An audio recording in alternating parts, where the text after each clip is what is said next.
tiada lelah bekerja bersamamu Tuhan yang selalu mencukupkan akan segalanya. Ratakan tanah bergelombang, timbunlah tanah yang berlubang. Kemudian ada penginapan untuk saudara-saudara dari pulau-pulau sekitar itu setiap kali Labuan Bajo. Kemudian di situ ada transaksi ikan segala macam sebelah. Timbunlah tanah yang berlubang, menjadi siap dibangun di atas dasar iman.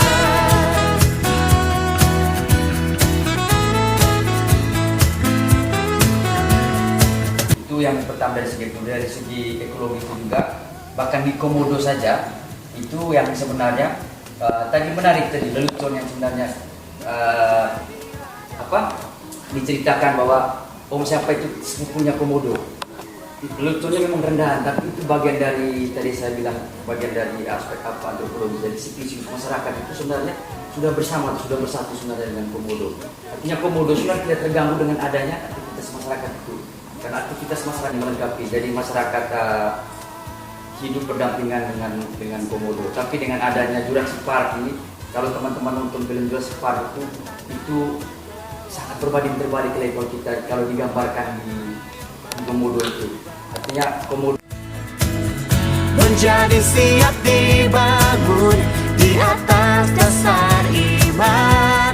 Ratakan tanah. Setelah menonton dua film tadi, ini sangat menarik menurut saya. Harapan saya yang paling besar adalah kalau misalnya alasan pemerintah adalah ingin mengenal atau membawa pariwisata Indonesia menjadi lebih baik lagi, saya harap itu adil juga buat masyarakat, karena kan alasan pemerintah itu kan bisa meningkatkan ekonomi salah satunya. Saya harap itu bisa diwujudkan, jangan sampai masyarakat hanya merasa rugi. secara umum digambarkan secara objektif ya. Artinya ada dua hal yang kemudian kita saksikan, dua hal yang sebenarnya dua hal yang bertentangan atau dua hal yang kontradiktif. Di sisi lain mendatangkan anugerah, di sisi lain mendatangkan musibah.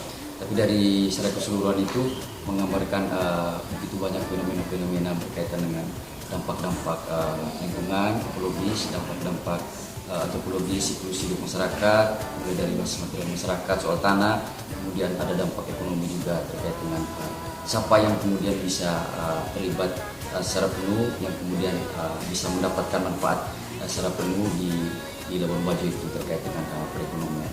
Jadi secara umum saya pikir dengan film Dragon for Sale ini sedikit memberi kita cerita, sedikit memberi kita gambaran terkait dengan bagaimana kita merespon terkait dengan wacana pembangunan pemerintah sebagai wacana ini pariwisata premium itu terkaitan dengan implikasi dan dampaknya kepada masyarakat.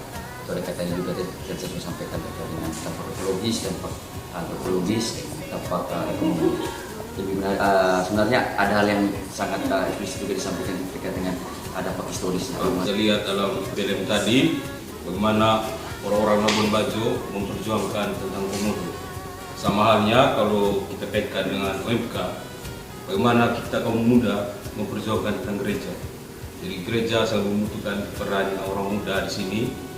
Jadi gereja juga sangat membutuhkan kita untuk aktif di dalam gereja. Jadi peran orang muda itu harus sangat aktif di gereja. Jangan hanya menjadi orang muda Katolik kalau tidak bergabung di OMK. Jadi saya Yoris Tahir, kami membuat kegiatan ini dengan banyak yang hadir sekitar 50 orang. Jadi besar harapan kami dengan kami membuat kegiatan ini bahwa kepedulian orang muda di Parvi Gorong ini sangat besar untuk aktif di OMK. Yang selalu mencukupkan